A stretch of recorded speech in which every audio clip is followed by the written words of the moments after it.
The first sound was small, a faint tap from the kitchen, barely more than a breath, yet sharp enough to stop me in the doorway with my hand still resting on the knob. I had come home expecting warmth, maybe even one of those quiet evenings where Sienna sat humming softly while dinner simmered on the stove. But the next sound cut through the house before I could take another step. A low voice I did not recognize, speaking with the kind of easy confidence a man only uses in a place he believes he belongs. I froze. The lights glowed the way she liked them, soft and golden, yet the air had that tense stillness of a room holding its breath. My keys slipped from my hand and hit the tile, the clatter echoing longer than it should have. When I bent to pick them up, I saw it. A shirt on the floor near the couch, not mine, not anything I had ever seen here.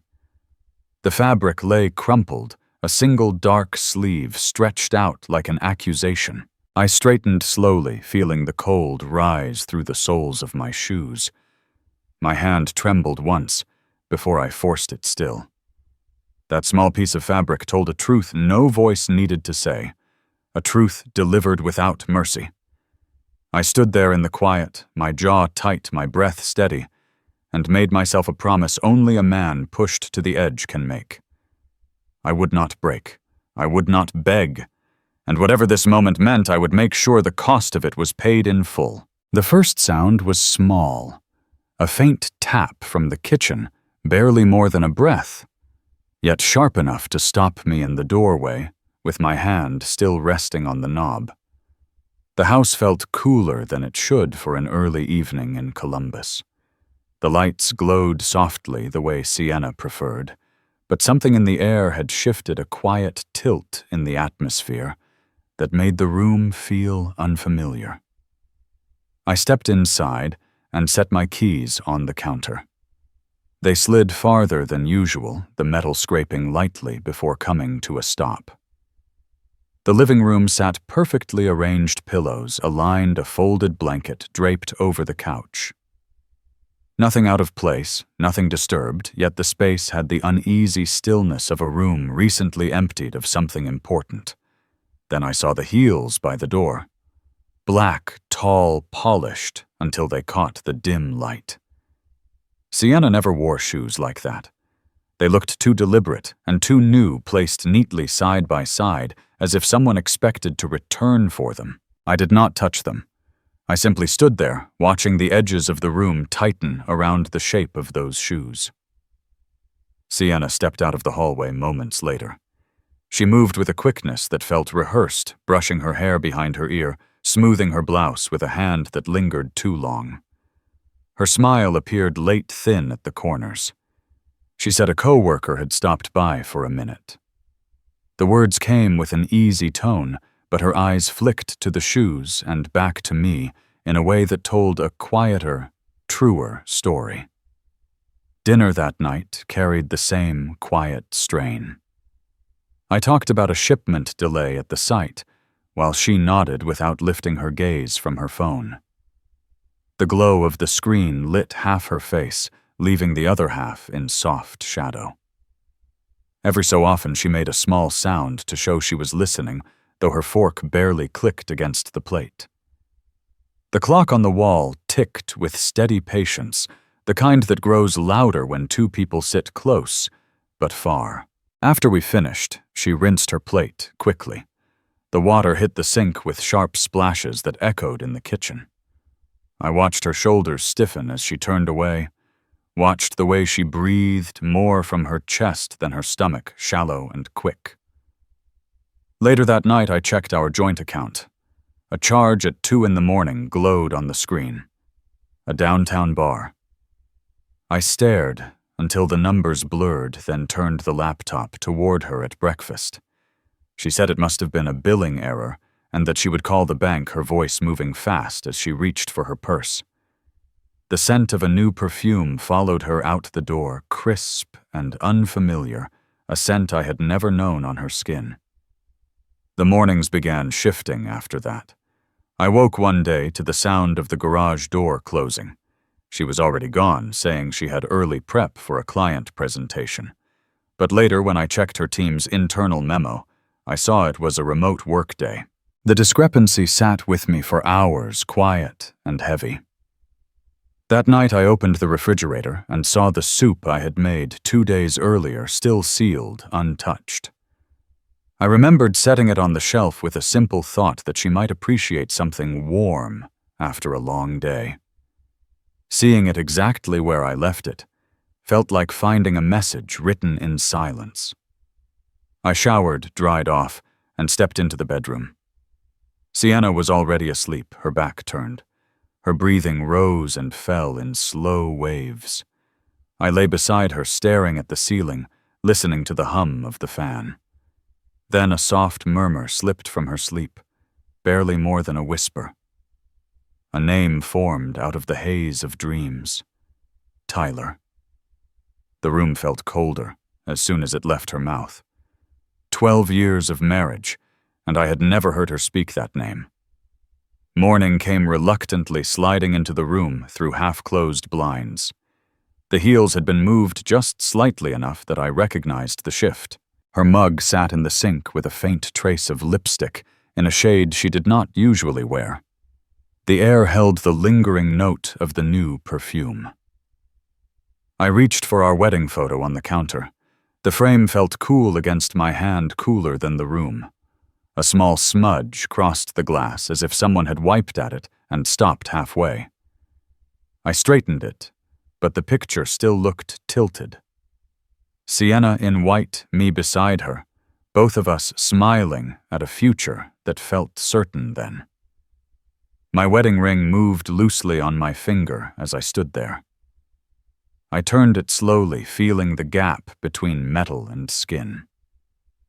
The house was the same as always, yet something deep beneath it had shifted, silent and undeniable. I set the frame down. A faint vibration came from down the hall, the soft hum of her phone on the nightstand behind the bedroom door.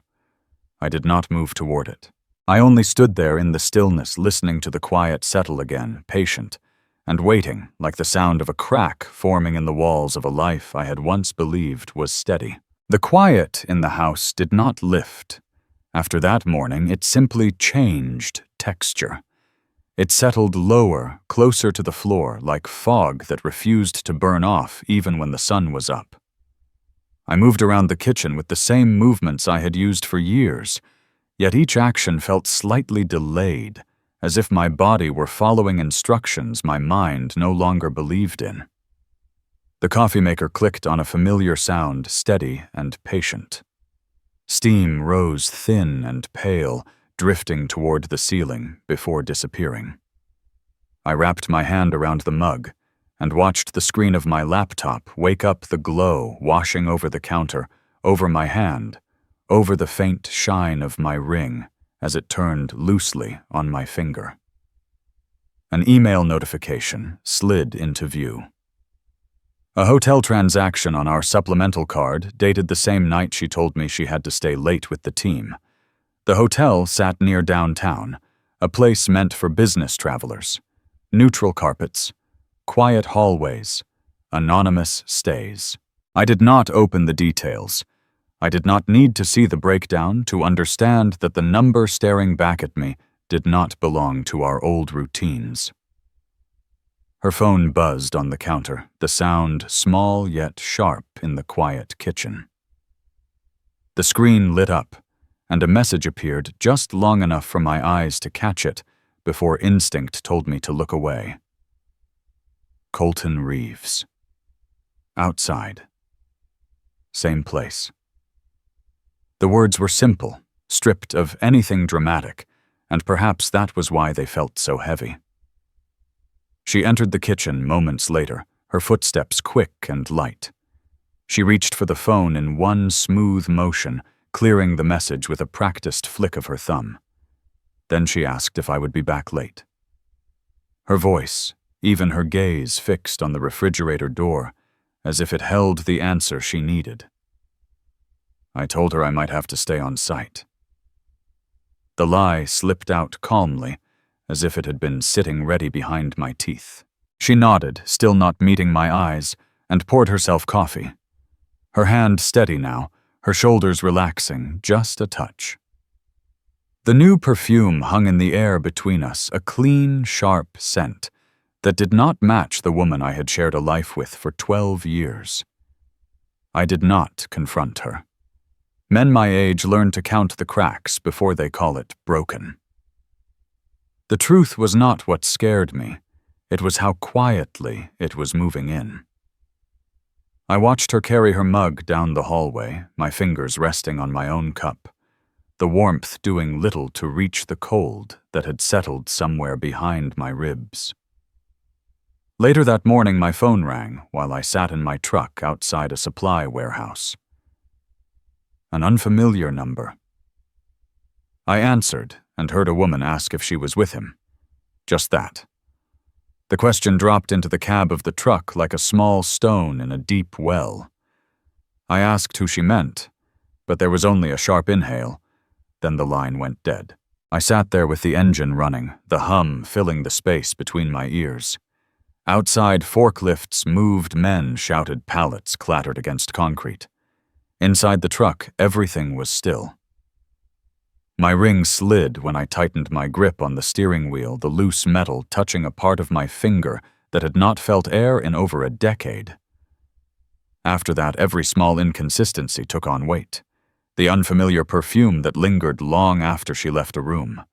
The meetings she forgot to mention, then could not fully explain. The way she had started locking her phone, turning the screen away even when no one was near. None of it screamed, none of it proved anything on its own, but together they began to arrange themselves into something that looked uncomfortably like an answer. That night I drove over to Declan's place, his garage light a dull rectangle against the dark. We sat in old folding chairs with the door cracked open, letting in the smell of cold air and motor oil. An open toolbox sat on the workbench untouched. The television inside his house murmured faintly some game rerun playing to an empty room.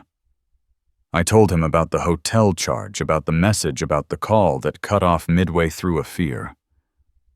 My words came slow, steady, as if I were reading off a list of materials for a job instead of describing the slow unbuilding of my own marriage. Declan listened without interrupting, his elbow resting on his knee, his eyes fixed on the patch of driveway visible through the opening in the door. When I finished, he took a breath and rubbed a hand over his jaw. He said not to move yet, not until I could see the whole picture. Acting on half a story, he said, had a way of turning a man into someone he did not recognize. His voice held no pity, only a kind of practical concern I had seen him use with patients who thought they were fine until their legs gave out beneath them. On the way home, the sky was clear and empty. Streetlights passed in slow intervals, washing the interior of the truck in repeating strips of pale yellow. I pulled up a few houses short of mine and let the engine idle. The porch light was on, casting a soft circle around the front door. The curtains in the front window sat still, no shadows moving behind them. Time stretched. My hand stayed on the steering wheel, my thumb circling the base of my ring. I watched the street breathe in silence. Somewhere down the block, a dog barked, once, then quieted. A car turned at the far corner, its headlights sweeping briefly across the houses before disappearing. The black SUV arrived without hurry, gliding along the street until it slowed in front of our house. It stopped just past the driveway. The engine settled into a low hum. For a moment, nothing happened. Then the rear door opened, and Sienna stepped out. She wore her work coat, the one she used to shrug into in a rush on winter mornings. Now she adjusted it with calm hands, her movements unhurried. The streetlight caught her hair as she lifted it away from her collar. And then that smile appeared small and soft, the one I had not seen in years. It was not forced, not polite, not the thin line she saved for crowded rooms.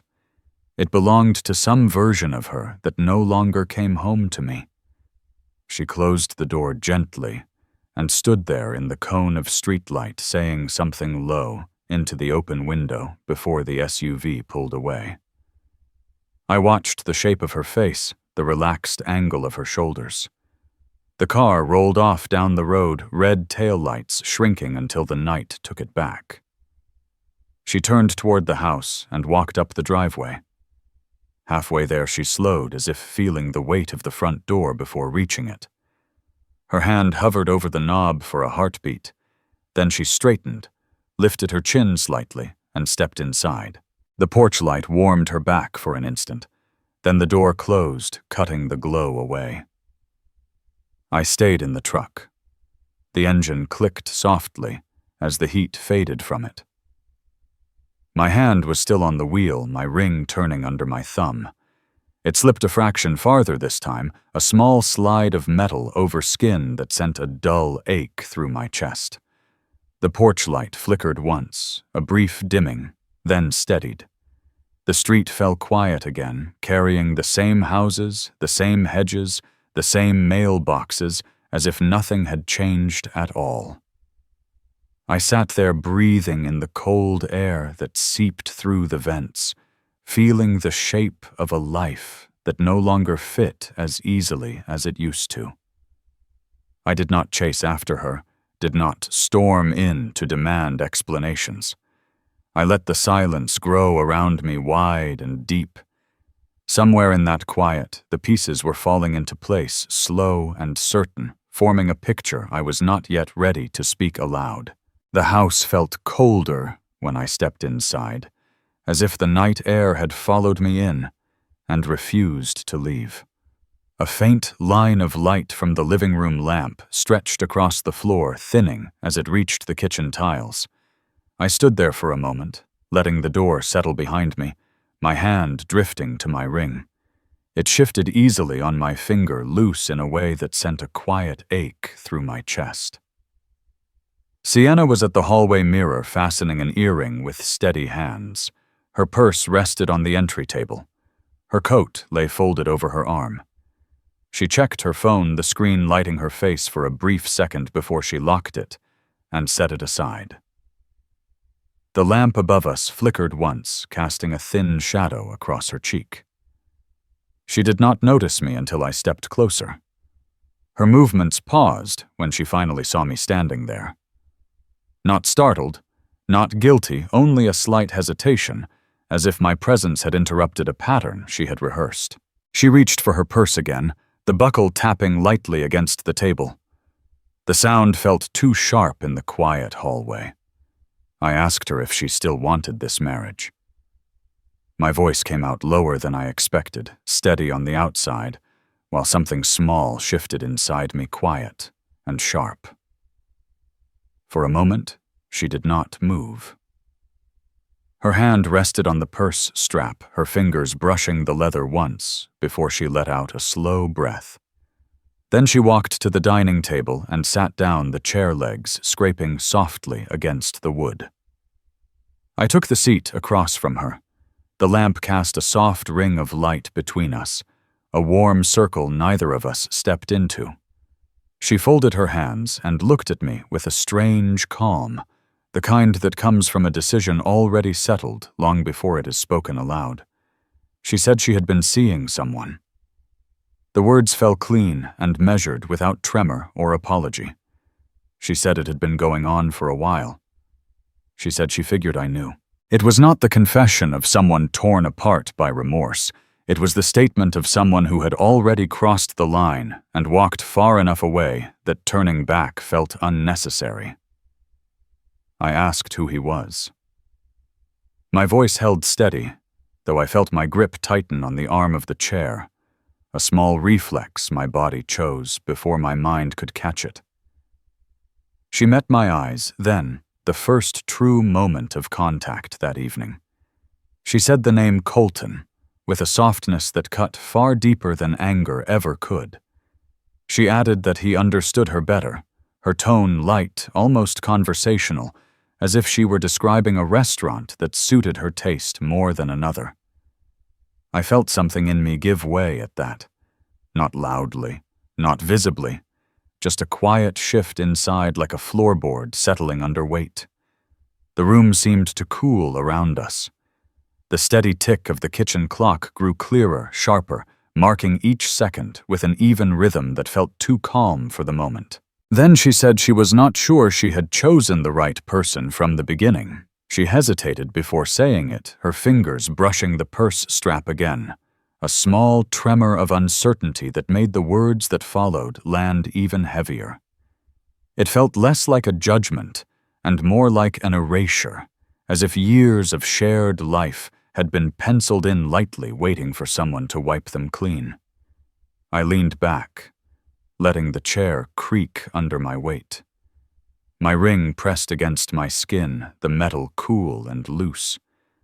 I could feel the space between the band and my finger more clearly now, as if it had widened in the last few minutes. A slow breath left me, and the sound seemed to fill the room for a brief moment, before fading into the quiet again. She asked if we could handle the divorce with maturity. Her voice carried the same tone she used when discussing scheduling or plans, steady and precise. She spoke of peace of respect, as though delivering the wound gently might keep it from bleeding. I watched her fold her coat over her arm, her motions smooth, confident, free of the heaviness that sat on my shoulders. She stood and walked to our bedroom, her steps light on the hardwood floor. I stayed in my chair, staring at the empty spot on the table where her elbow had rested. The kitchen smelled of cooling food and her new perfume. Two scents that no longer belonged together, but clung to the same air. The lamp dimmed slightly, then steadied again, casting a faint shadow across the room. When she returned, she carried a bag already packed, the zipper pulled tight. She paused near the living room, letting her eyes travel across the familiar shapes, the photos on the wall, the small decorations she once insisted on choosing herself. Her hand tightened around the strap, and for a second her shoulders rose in the faintest breath of hesitation. But she did not speak. She stepped toward the door. The click of her heels echoed lightly across the floor. She opened it, letting a thin stream of cold night air drift inside. She said she would come back for the rest of her things another day. Her voice was gentle, polite, distant. Then she stepped out, pulling the door closed behind her with a soft, final sound that settled deeper into the house than any slam could have. I remained at the table, listening to the house adjust to her absence. A faint crack sounded in the wooden frame near the stairs, a small shift of the structure as it settled. The refrigerator hummed. Somewhere outside, a car passed its headlights, sweeping briefly across the curtains before fading down the street. My ring slid another fraction around my finger when I rested my hand on the table. I stared at it, feeling the subtle weight of a life that no longer held its shape. The air in the room grew still, carrying only the remnants of her perfume and the quiet of things unsaid. The lamp above me flickered one more time, just a soft pulse of light, then steadied, and in that stillness I understood something I had not been ready to name. Our marriage had not ended when she walked out of the door. It had ended long before, fading quietly in the places I had not thought to look. The house felt different the morning after she left. Not quieter, but emptier in a way that pressed against the walls. I walked through the hallway with a mug that had gone cold in my hand, and every step echoed back at me like I had stepped into someone else's life. Her shoes were gone from the entryway. The scent of her lotion disappeared from the bathroom. It was as if the home had inhaled once and never exhaled. Work did not wait for me to steady myself. At the job site, I caught myself staring at a foundation map longer than I should have, lines blurring until I had to blink the dizziness away. One of the junior inspectors asked if I was all right. I said I was fine, though I had to brace a hand on the counter when the floor seemed to shift for half a second. Emails stacked up unanswered. Meetings ran past their time without me noticing. I tried to move like everything was normal, but the days kept sliding out of my grip. Then the call came about Mom. I drove to the hospital with my chest tight, gripping the steering wheel harder than necessary.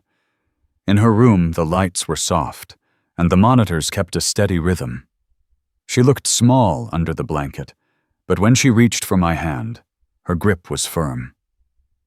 She said Dad had once gone through something like this, that he never talked about it, and her voice carried a quiet ache I had never heard before. I sat there with her until she fell asleep, listening to the hum of machines and the distant shuffle of nurses in the hallway. Back home, the air felt heavier. I opened a drawer looking for a warranty document and found the lease instead. 3 months old, her signature at the bottom neatly looped. She had been leaving long before she took her clothes from the closet. I set the paper on the counter and stared at it until the print seemed to fade at the edges. A sharp pulse hit the side of my head, and I had to sit down breathing slow, waiting for the pressure to ease. Nights became something I had to survive rather than rest through. Coffee took the place of actual meals. The doctor told me my blood pressure was veering into dangerous territory and that I needed to slow down. I nodded, though I was not sure what slowing down looked like anymore. The house felt colder in the evenings, and I found myself standing in the dark kitchen, touching the old wedding band on the counter without really knowing why. One night, Declan showed up with takeout. He dropped it on the table and sat across from me without asking questions. We watched a game with the volume low light flickering across the room. During a commercial, he looked over and said I could not let someone who was no longer here decide where my life would go. His voice was soft, not pushing, just stating something he believed to be true. I wanted to answer him, but the words stayed in my throat. Later, I lay in bed staring at the ceiling. The house settled with small clicks and pops, the kind that usually fade into the background, but that night each one sounded like the place was shifting under its own weight. A siren drifted somewhere far off, rising and falling until it disappeared into the distance. For the first time in days, I felt myself breathe all the way in. The room dimmed around me. The wedding band sat on the nightstand, catching a faint line of streetlight from the window. I watched it until my eyes got heavy, the metal still and quiet in the dark, and I knew something in me had finally reached the bottom. And in that stillness, there was the smallest sense that the next part of my life would have to begin from exactly there. The light through the blinds was softer that morning, a pale shimmer brushing across the wedding band on my nightstand. I sat up slowly, letting the quiet fill the room. For days, the silence had been something that pressed against my ribs, but now it felt different, as if the house was giving me enough space to breathe again. I picked up the ring, held it in my palm, and let the metal warm against my skin before setting it down. I left the house early and drove across town to Joshua Mulberry's office. Frost clung to the windshield, melting under the morning sun as I pulled into the nearly empty parking lot. Inside his conference room smelled faintly of old paper and cedar polish. He asked me to sit, then listened while I explained everything, nodding slowly. When he spoke, his tone was steady and clear, going over my rights and responsibilities with the kind of precision I hadn't realized I needed. There was no pity, no sugarcoating, only structure. As he slid a folder toward me, I felt something settle inside, a calm I had not felt in months. My signature landed cleanly on the page, each stroke, firm, almost intentional. Later that day, I walked into Dr. Marlene Whitford's office. The room was warm sunlight stretching across the rug like long, soft brush strokes. She gestured toward a chair that sat slightly angled from hers, not confrontational, more like an invitation to speak, if I wanted to. She asked one question, and it felt like she had reached straight into the hollow part of my chest. Without Sienna, who are you? I opened my mouth, but the answer jammed at the back of my throat. My pulse tightened, and I had to swallow twice before I could breathe evenly again. She waited patient and silent, letting the moment sit between us. When she finally wrote something down, the tiny scratch of her pen felt louder than the room itself. That evening I changed into gym clothes and met Declan at the small neighborhood gym he liked. The air inside carried the familiar mix of rubber mats and metal. I stepped onto the treadmill, feeling awkward at first. The belt began to move, dragging my feet into a rhythm that felt heavier than I expected. My lungs burned long before my legs gave out, and sweat stung my eyes until I had to steady myself with one hand on the rail. But when the run was over, and I stepped onto solid floor again, my heartbeat pounding in my ears, something inside loosened. A knot that had lived in my chest since the night Sienna walked out finally eased a little. Over the next few days, I took back small pieces of my life. I opened drawers and sorted through years of forgotten things, tossing what no longer mattered and keeping only what served me now. I reviewed my accounts, canceled unused subscriptions, rerouted savings into an emergency fund, and for the first time in a long while I could track every dollar without a weight pressing down on me. I even toured a smaller home on the east side, a modest place with a wide porch and a quiet yard. I wasn't sure if I would move, but knowing I had the choice felt important. Work shifted too. A large development project I had once declined landed back on my desk, and this time I did not hesitate. I stayed late reviewing environmental permits, running calculations, tracing structural plans with a focus I had not felt since before things with Sienna began to unravel. A younger engineer passed by and said it was good to see me back. I didn't answer, but the comment lingered, settling into a place that had gone unused for a while. Evenings softened in a way I didn't expect. The house was still quiet, but the quiet no longer felt like punishment. I washed dishes at the sink, warm water running over my hands, while the sunset faded behind the houses across the street. I sat at the dining table with a cup of coffee, the steam rising in slow curls disappearing into the dimming air. The empty chair across from me didn't sting the way it used to. The room felt bigger, calmer, as if it was slowly bending its shape to fit only me. I was transferring files on my laptop when the email arrived.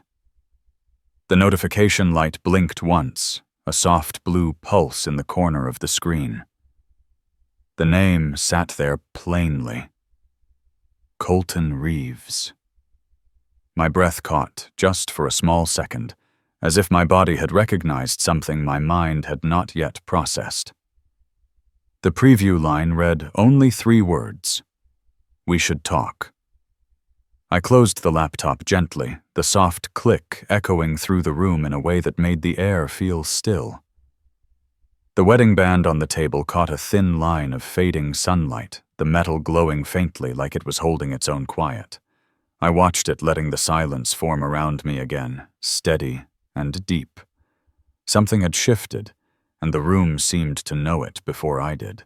The night her message arrived, the rain had settled into a soft rhythm against the windows, gentle and steady, like it was trying to keep my thoughts from slipping too far in any direction. I sat at the kitchen table with a cup of warm tea, letting the steam rise and disappear into the quiet air. The phone lay beside it, screen dimmed, waiting for me to make a choice. I was not ready to make. I let my hand rest on the table, feeling the wood grain under my fingertips, grounding myself in the stillness. Work had become a kind of refuge. The big project, the one I had once hesitated to take, demanded every bit of clarity I could give. One cold morning, a section of scaffolding loosened after a heavy night of wind. The crew hesitated, unsure whether it was safe to continue. I walked the perimeter, inspected the bolts, and gave clear instructions to reinforce the structure. The team followed without question. Moments like that reminded me that my judgment still held weight. When my boss called me into his office later that week, he looked at me with something close to pride. He offered the senior project director role, and for a moment I just stood there letting the words settle the way the rain had earlier that night. I accepted with a steady hand. The gym became a place where I could measure my progress in sweat and breath. Some mornings I ran until the muscles in my legs trembled. Other days I lifted until my arms felt empty, then full again. I saw myself in the mirror, not the broken version I had tried to outrun, but a man assembling himself piece by piece. There were moments when I nearly slipped back into old feelings, like the night I opened a drawer looking for spare headphones and found a gold bracelet Sienna once wore to a summer wedding. My chest tightened. For a breath or two, I felt the same old ache rising, but I closed the drawer gently and walked away. That small act felt like a quiet victory. At the office, Hannah Sorensen often stepped into my doorway with updated schematics in her hands. She watched me work one afternoon and said I looked more centered than I had been in a long time. Her voice carried no judgment, only observation. It reminded me that people notice what you cannot see in yourself. I thanked her, and for once the gratitude felt real. Finances were the part of my life I had neglected the most, trusting too easily, handing over decisions that shaped my future. I spent evenings at the kitchen table creating budgets, closing accounts, learning through trial and error. The financial management class at the community college felt strange at first. I was older than most of the room, but I sat in the back and listened. Every concept, every exercise felt like reclaiming something I had misplaced years ago. The more I learned, the more the anxiety faded. Mom regained her strength with a quiet determination. I visited often, sometimes bringing soup, sometimes just sitting with her as she watched old reruns on the small television perched in the corner of her living room. One evening, she studied me for a long moment before telling me I looked like myself again. She said it softly, almost like she was speaking to a version of me from years ago.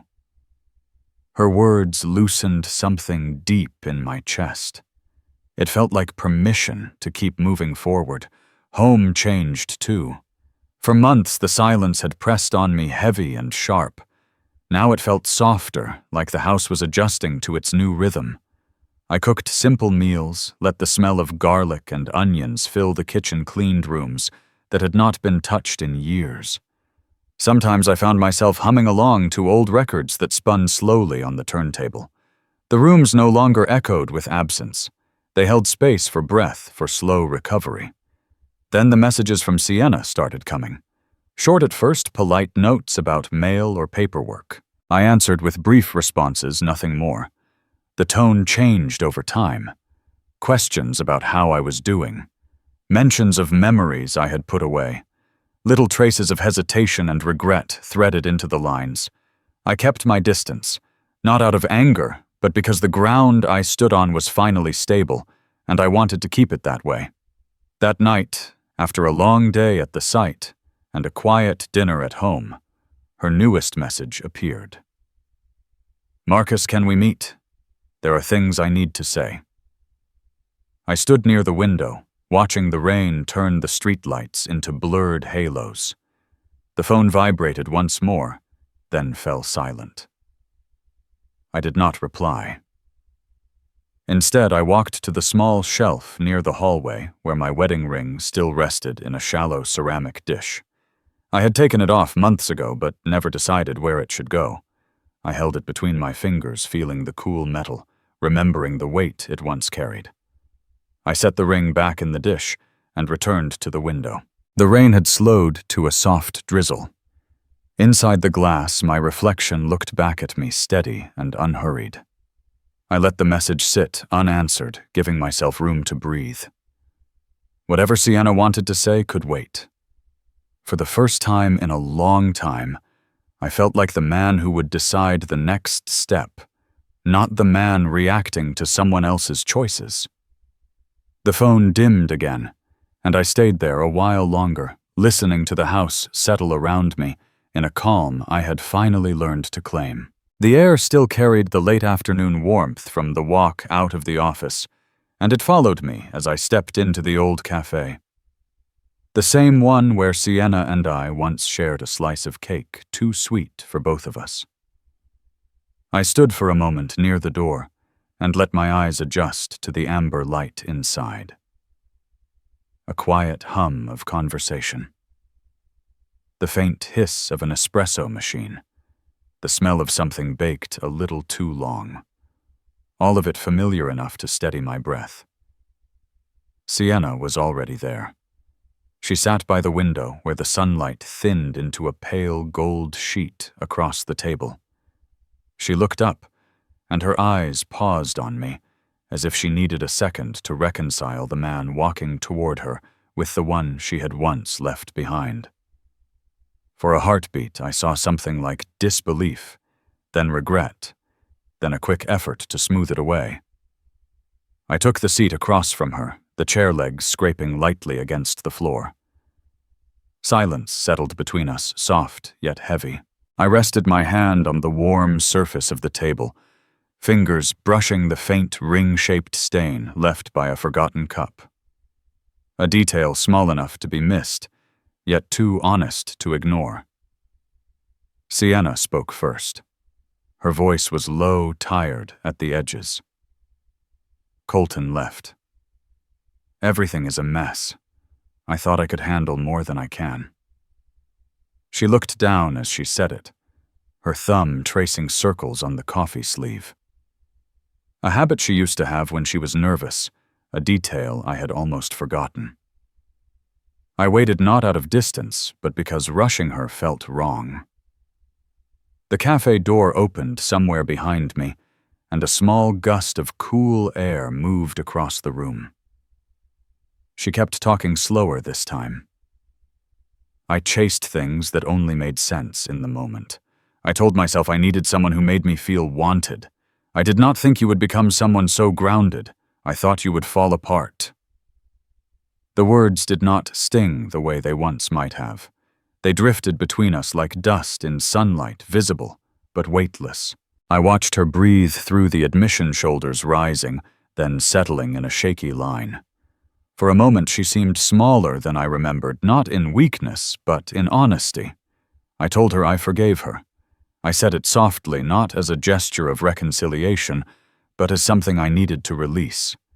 The forgiveness was for me, not for the past. Her eyes lifted, searching for what that meant. She leaned forward slightly. Do we have another chance? The question came in a near whisper. Her voice trembled just enough to betray everything she was trying to hold together.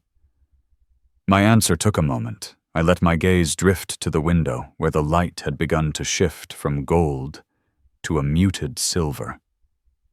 The reflection showed only a shape, not a face, and I felt something settle in me.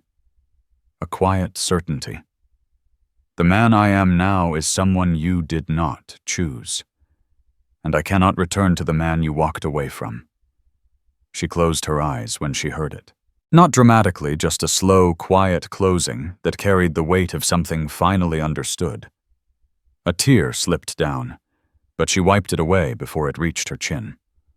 I felt empathy rise steady and real, yet it did not pull me toward her.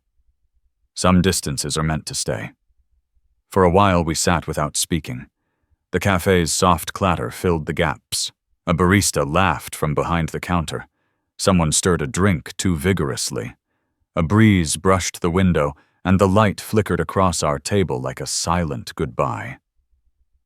Sienna finally whispered, "I was afraid of being ordinary." She said it without looking up. I was afraid that stillness meant settling. I kept chasing any place that made me feel less like myself. I let her words remain in the air. I did not try to fix them. They were hers to hold or set down. After a few breaths, she straightened as if she sensed I would not carry them for her. I stood, and she followed a second later. We walked to the door together, but paused before stepping outside. She looked at me one last time. Eyes softer now, filled with something that was not love or longing, but recognition, a quiet acceptance of what could no longer be undone. "Take care," she murmured, barely audible. Then she stepped back, giving me space the way she rarely had in our marriage. It was the most honest gesture she offered all afternoon. I pushed the door open, and the world outside greeted me with a mild breeze. The sky had shifted into a clean, pale blue, and the sun hung low enough to cast long shadows across the pavement. As I walked away, the faint reflection of my silhouette followed me on the cafe window. It looked steady, upright, rebuilt. I paused for a breath. The air was cool against my face, and the quiet felt like a new beginning, not a void. My hand slipped into my pocket and brushed the familiar weight of my keys, a simple reminder that the life I walked back to was mine alone now. Behind me, the door of the cafe closed with a soft thud. Not an ending, only a moment between one breath and the next. And for the first time in a long while, the silence felt like freedom.